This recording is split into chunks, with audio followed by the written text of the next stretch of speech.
what could you do to improve yourself? Well, let's step one step backwards. The first question might be, why should you even bother improving yourself? And I think the answer to that is something like, so you don't suffer any more stupidly than you have to. And maybe so others don't have to either. It's something like that. You know, like there's a real injunction at the bottom of it. It's not some casual self-help doctrine. It's that if you don't organize yourself properly, you'll pay for it, and in a big way, and so will the people around you. Now, and you could say, well, I don't care about that, but that's actually not true. You actually do care about that, because if you're in pain, you will care about it. And so you do care about it, even if it's just that negative way, you know. It's very rare that you can find someone who's in excruciating pain who would ever say, well, it would be no better if I was out of this. It's sort of pain is one of those things that brings the idea that it would be better if it didn't exist along with it. It's incontrovertible. So you get your act together so that there isn't any more stupid pain around you than necessary. Well, so then the question might be, well, how would you go about getting your act together? And the answer to that, and this is a phenomenological idea too, it's something like, look around for something that bothers you and see if you can fix it.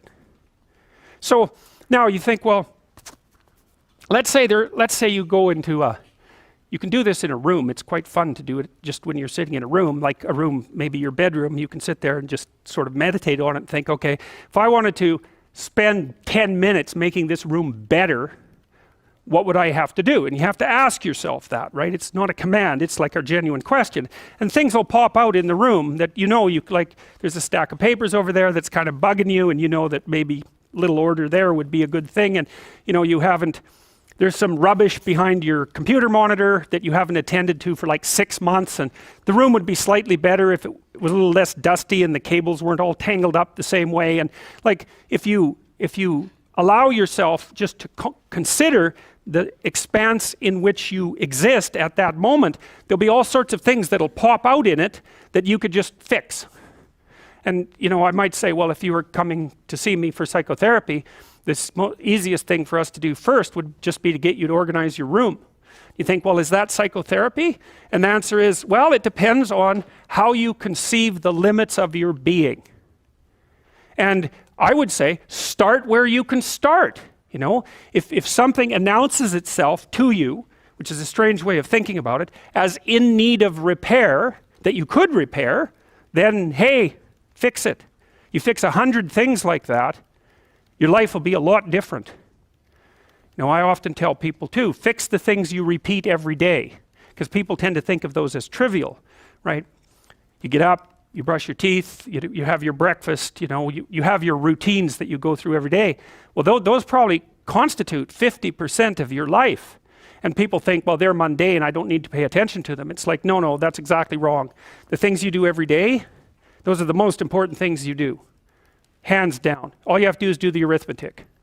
You figure it out right away. So 100 adjustments to your broader domain of being, and there's a lot less rubbish around, and a lot fewer traps for you to step into.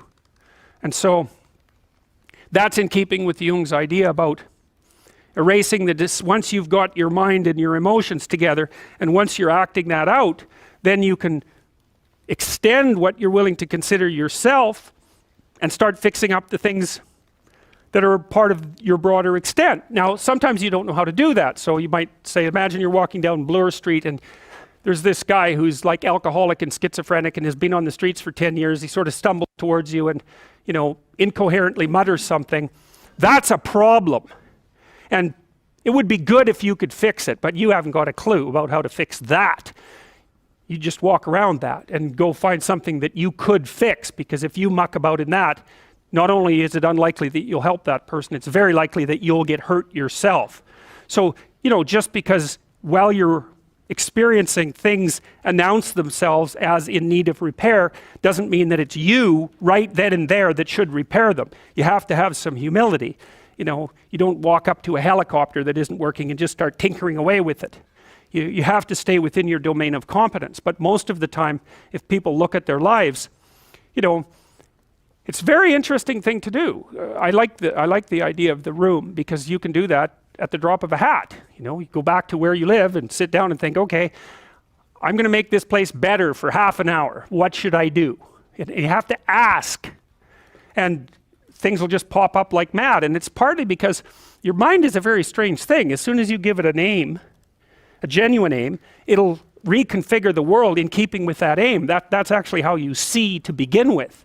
And so if you set it a task, especially, you have to be genuine about it, which is why you have to bring your thoughts and emotions together, and then you have to get them in your body so you're acting consistently. You have to be genuine about the aim, but once you aim, the world will reconfigure itself around that aim, which is very strange. And it's technically true. You know, the best example of that, you have all seen this video where you watch the basketballs being tossed back and forth between members of the white team versus the black team, and while you're doing that, a gorilla walks up into the middle of the video and you don't see it. It's like, you know, if you thought about that experiment for about 5 years, that would be about the right amount of time to spend thinking about it. Because what it shows you is that you see what you aim at. And that, man, if you can get one thing through your head as a consequence of even being in university, that would be a good one. You see what you aim at. And so because one inference you might draw from that is, be careful what you aim at, right? What you aim at determines the way the world manifests itself to you.